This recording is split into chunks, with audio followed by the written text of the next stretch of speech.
Hello everyone, I'm Rachel from the Innisfil Idea Lab and Library, and I'm back again with another tips and tricks video. So Cricut Design Space has actually made a new update and it's offering some fun features that you can now include into making your designs. So let's start on a new project and we're going to go over some of those features. Today we're going to focus on the offset tool. So I'm going to create a design, and then what we're going to be able to do is create another layer that'll actually give it kind of somewhat of a border when creating our sticker. So I'm just going to go to Images.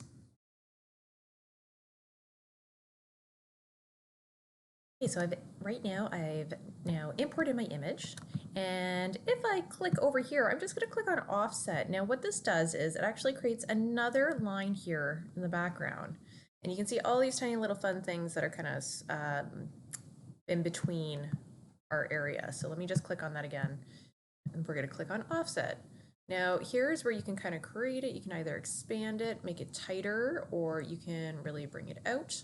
And what it's trying to do, it's actually trying to create a cutout all the way around certain objects. Now we can also make it an inset or an outer set. But as soon as we hit apply, click on apply, and you can see now there's two different versions.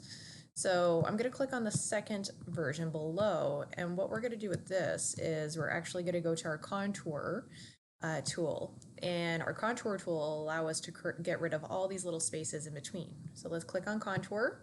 We're going to hit hide all except for this one, and then we're going to just close.